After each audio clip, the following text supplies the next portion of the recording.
How does an expert media buyer actually analyze and look at an ad account's data? If I showed you a live ad account right now, would you be able to tell me where are the bottlenecks and how to fix them? Well, whether or not you can, that's exactly what I'm about to share with you in today's video. Now, if you're new to the channel, you don't yet know who I am. My name is Justin Lalonde, and I'm the founder at paidadvertising.com, where on the one hand, we help businesses implement a scalable ad engine, and on the other, we grow e-com and info businesses to multi-seven figures with paid ads. With that being said, we've profitably spent and advised on over $15 million in ad spend in the last 12 months. And let's get straight into today's video. So I've got open up in front of me two different ad accounts today to show you two different analysis processes. I've got an info product ad account, and then I have an e-commerce ad account.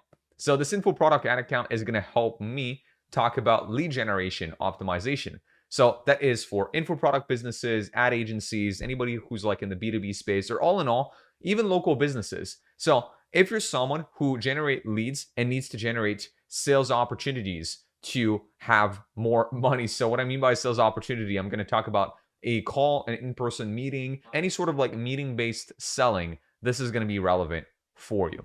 So the way I typically set my columns up for an account like this one is as such. For whatever reason, right now, it is like blurring out the lead column. I don't know, it feels like it's not loading.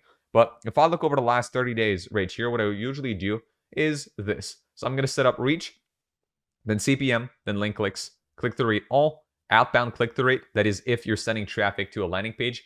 As an example, if you're going to be doing instant form lead optimization on Meta, you would do a link click-through rate right here, not outbound, because you're not sending out of Meta, you're sending like through a link on Meta specifically. Landing page views, leads, which again is just blurred out for whatever reason right now. Cost per lead, application submitted if you have this funnel. So here, essentially, what I'm doing is I'm showing every single step in the funnel and how much they cost me. So this is a VSL funnel as an example. So I'm running an ad. I'm sending people to an opt-in page, which they have to put in their information to get access to a video. Once they opt in, they get presented a video, so a VSL. Then after that, below the video, there's a form to fill out to submit an application.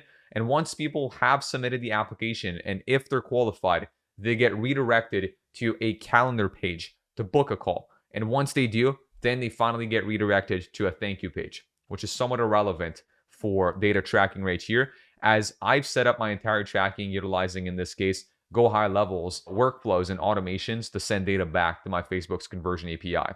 So in this case right here, that's why I have landing page views, leads, cost per lead, application submitted, cost per application submitted, appointment scheduled, cost per appointment scheduled, and finally purchases and cost per purchase. Now, how do I track that? Well, it's pretty simple. A lot of people seem to not know that this is possible. Say you use Go High Level. What you could simply do is anytime one of your closers or somebody on your sales team actually ends up collecting a payment and closing a deal, they probably do a certain action on the CRM. So I'm thinking you mark this opportunity as one, or you move it into a pipeline stage that says like closed.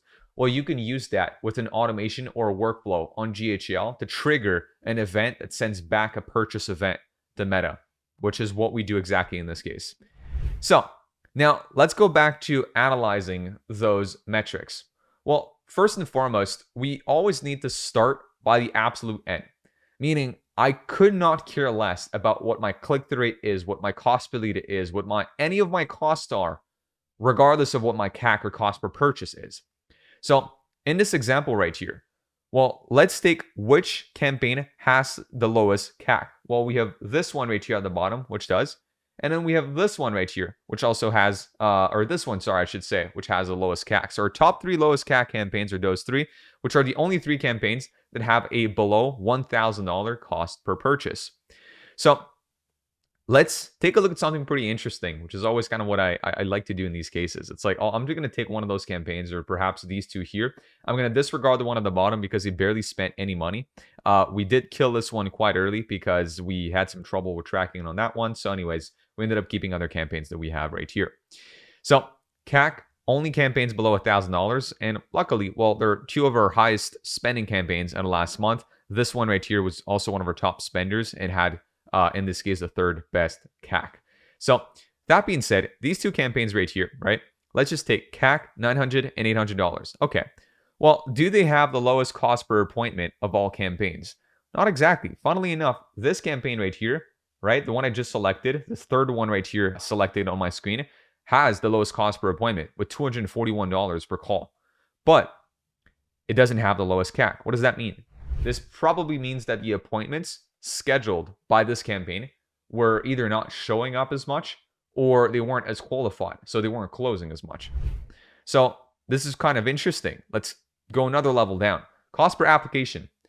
Do these two campaigns have the lowest cost per application on the account? Well, not necessarily. This top campaign right here has the lowest cost per application, or lower cost per application than this third campaign right here, right? But funnily enough, again, its CAC is higher and its cost per appointment is higher, which again, we can only assume that these leads are not as qualified because they apply but don't book as many calls. Let's keep going. Do these two campaigns have the lowest cost per lead? Well, this top campaign does, right? This prediction one, it does. But this second one right here, $47 cost per lead, there's actually slightly lower right here with this other campaign that we have. But again, it has a higher CAC, which all I'm trying to demonstrate you right here, the reason why I always start with the end of the funnel in mind, same thing with e-commerce business where I always look at CPA. Well, I want to see what gets me a better, cost per purchase, cost per acquisition, because there's no, and I cannot stress this enough, there's literally no correlation between a cost per lead that is low or a cost per application that is low or a cost per appointment that is lower and a lower CAC. Like zero.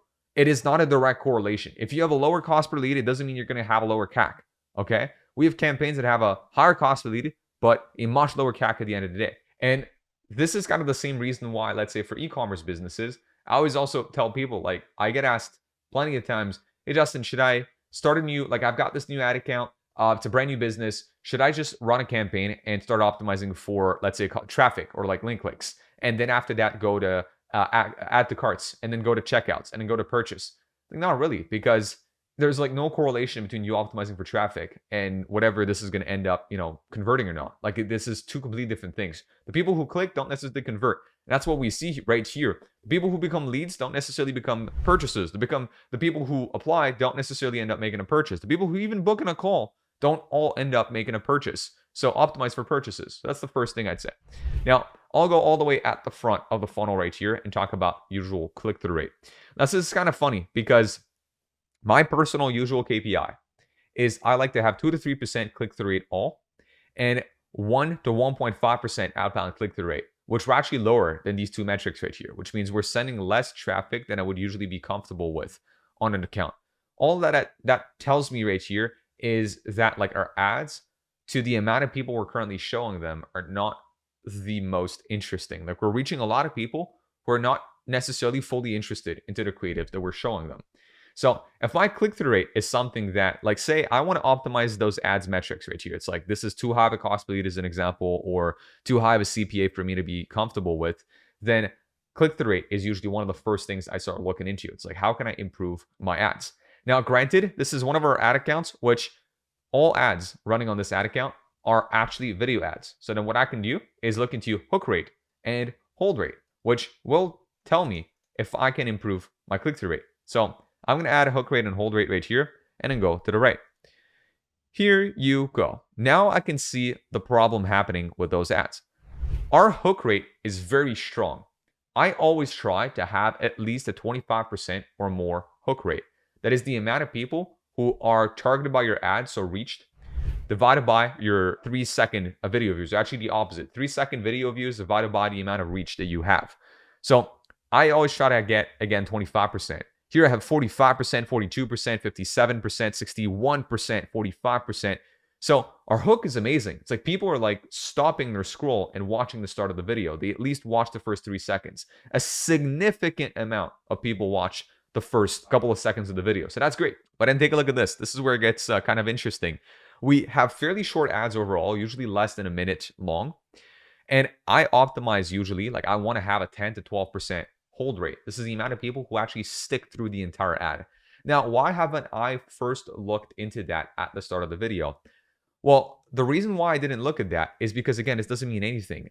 Hook rate means already something a little more than the rest, because truthfully, if somebody watches less than 3 seconds of a video ad it's borderline impossible for them to be in the mindset to make a purchase, decision or to make an opt-in decision. It's like the first 3 seconds realistically cannot be that interesting to the point where you're like, oh wow, I really want, I need this, I need to opt in. Like, no. But does somebody need to watch through an entire 1 and 30 seconds video to then make a decision? No, right? Somebody could watch the first 15, maybe 20 seconds of this ad and be like, damn, that's great. I'm just gonna click and go see, what this is about, right? So hold rate, I don't hold as much importance to it. But here, if we're just in the mindset in this video of analyzing those stats and finding out where I can improve those ads further, I'd say hold rate. So what can I work on to improve my hold rate? Well, in this case, I could work on a better pacing. So having more cuts and more effects into my ad creatives, right? So that's usually like one of the easiest ways in which I can improve hold rate. I could also work in the body itself of the ad and take a look at, like, if I wanted to explore that further, I could also add to my columns right here as an example. So a video plays at 25%, then video plays at 50%, and then video plays at 75%. And then what I can do in this case is I can really just dive deeper into my funnel of my ad creative. So as an example, if you take a look into that right here, it's like, okay, well, video play at 25%, there's about 23,000 people. Okay, great. Video play at 50%, 16,000. So some drop between the two. Okay, got it. 75%. There's, again, somewhat consistent drop, you could say.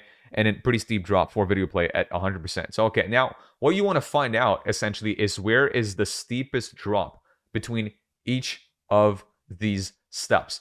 And if you notice as an example, oh, well, between 25% and 50%, there's like a pretty steep drop, let's say, in that video. Like there's a very big drop. So what I could then do is, considering that this is my best funnel right now, I'm just going to go ahead and assume that the videos at least, or the ads in this campaign, they get so interesting that people don't need to watch through and they click out to opt in on the website.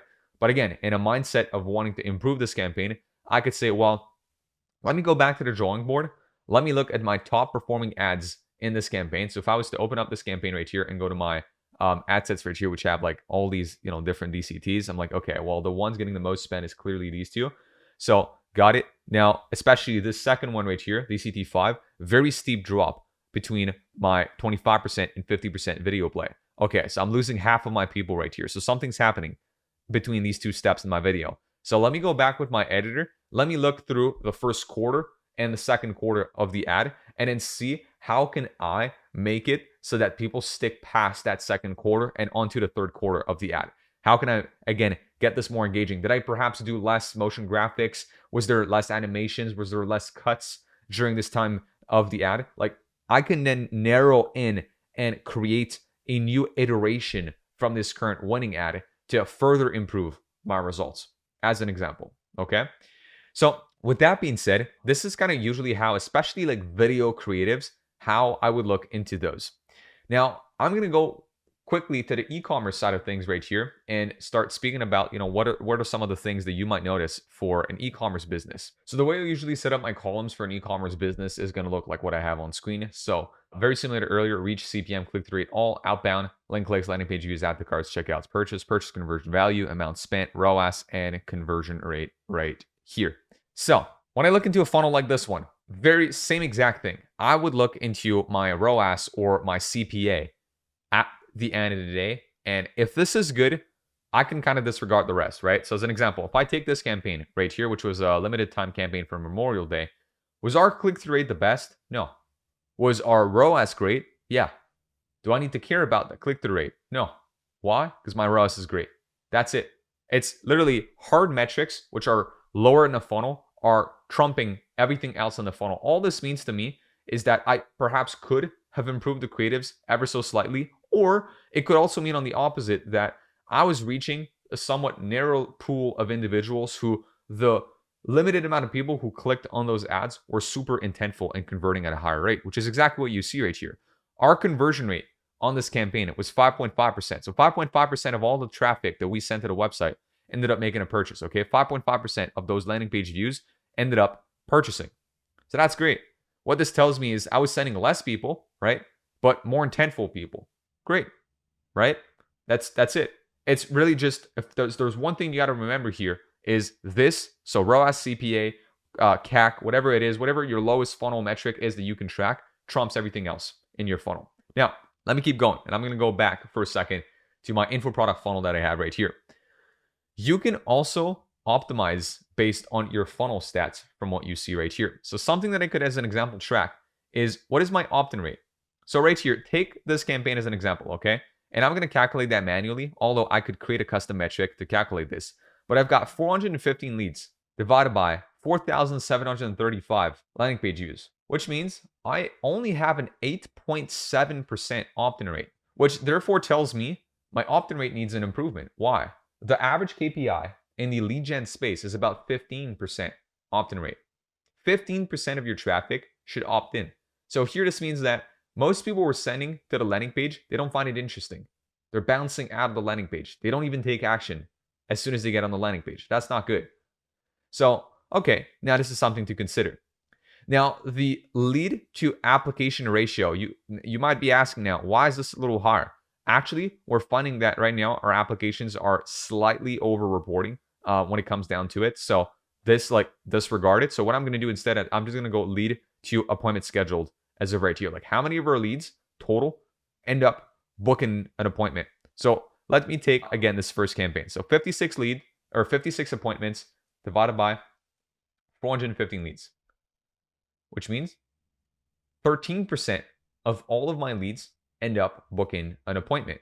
What is the average ratio you should optimize for? I would say 10 to 20% is a pretty good ratio to optimize for. Usually you should be able to get half on self bookings versus setter bookings. So meaning, if you can get about 10% of your customers to book on their own, so they go through the VSL funnel, they go through the whatever type of funnel you have, and 10% of those leads end up converting into an appointment, that's great. That means that your funnel was well designed for people to book in an appointment on their own. It was easy enough for them to follow. Now, if you're below that, it means you can optimize your funnel. And on the flip side, if your setter booked ratio is 10% or less, that also means that your setters are not converting enough of your leads into appointments. Because now those leads right here, they should be hammered with appointment setters who text them, send them messages on WhatsApp, voice memos, calling them, and they should book 1 out of 10 leads or so on their own into an appointment. So again, this should be 10 to 20%. So what I'm seeing here is we probably have a little bit of opportunity again on the setting side to improve that. It either tells me here when I look into stats like this, where the appointment setting rate is a little low, it's either setters / funnel needs some work, or it's the quality of leads being pushed through the funnel is like a little shaky. And so the team has like a harder time to set these leads into appointments. So again, this is something to consider. Now moving on, we have right here purchases, which essentially is the amount of closes that we have. Or let me go back right here. So purchases, okay, the amount of closes we have. Well, 15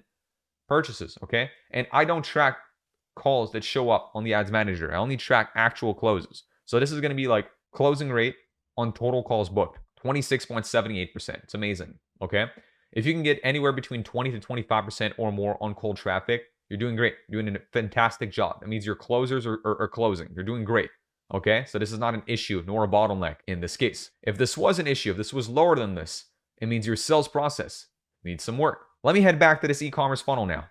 We can do the exact same thing on the landing page side of things. So what I would typically want, and this is something true for both cases, my link clicks to landing page view ratio should usually be about 80%. So here in this case, let's do the math together. We have 6,437 people who have clicked on or who have landed on this landing page. And we have 6,491 who have actually clicked, which literally is 99.1% of my traffic ends up going on the landing page, which is amazing, okay? If this is lower than that, if you have a very low carry through ratio between the two, all that means is that you're actually having landing page loading issues, okay? Like your landing page load speed, or it's like maybe you have too many images or videos or something like that, or you're not using a secure domain, like you don't have an SSL certificate, or it's like not an HTTPS website. Or another example I'm going to give you is you're a business from France, you have a .fr domain and you're advertising in the US, which nobody trusts a .fr domain in the US. So it's something is either not trustworthy or taking too long. So that's why people are bouncing out and they don't end up on the actual landing page. So that's how to fix this. Landing page to add to cart. Here, you would usually want about 10% of the people who end up on your landing page to do an add to cart. So again, we're going to do that right here. We have about 1,339 add to carts for 6,000 something landing page views. It means 20% of my traffic is adding to cart, which is great, right? Here, again, you want 10%. If you're not getting 10%, that means your product pages are not optimized properly. People are not incentivized enough to add to cart. Okay, there's something like, it's not clear what they saw on the ad and what they're seeing on the website. There's either a mismatch between your ad and the website, so there's a congruence issue, or it's what is presented to them on the website is not a clear value proposition enough for them to want to add to cart. So you have to do conversion rate optimization, or you have to fix essentially the congruence of ad to landing page. Initiate checkout. You should want about 50% of your add to carts to convert. Okay, right here. So this is funny. It's like showing me these buckets. In this case, they're at about 39% of add to carts, and I'm going to checkout. So a slight drop right here, a little lower than where we would want to be. How do you improve that? You would usually improve the cart experience. You would perhaps like have a little slider at the top of your cart that would say like a countdown as to like how long your cart is reserved. Or you would probably want to have something in there that incentivizes them, like with a fast action discount or like a bundle or something that would make them want to actually continue now. Like, why is now the right time for? Now, usually where things also get interesting is purchases divided by checkouts, okay? Here again, you could expect about a 50% drop off between the two. So we have right here as an example. Let me just see. So 200 purchases, you see, divided by 524 checkouts. Same thing, about 38% right here. So slight drop. Reasons why somebody would start a checkout and not finish it: unexpected shipping fees, not enough trust built into the checkout process. So like testimonials, social proof, or like reviews, or mainly like stars or like Trustpilot or something along that line. That's about it, to be honest. It's like, those are usually the main reasons. Or maybe you have like a two-step checkout process also. Now, most Shopify businesses now are on like a one-page checkout, but granted, if you're not on Shopify, this might be relevant for you. So you want to streamline your checkout process and increase trust as much as possible in order to improve that. So overall, like, those are the main metrics that you would want to look into when considering your ad funnel. So of course, there's like click-through rate, and then hold rate, and then hook rate, and then all those different steps in a video ad creative. Whereas a static ad, you pretty much only have click-through rates and conversion rate to base yourself off of, right?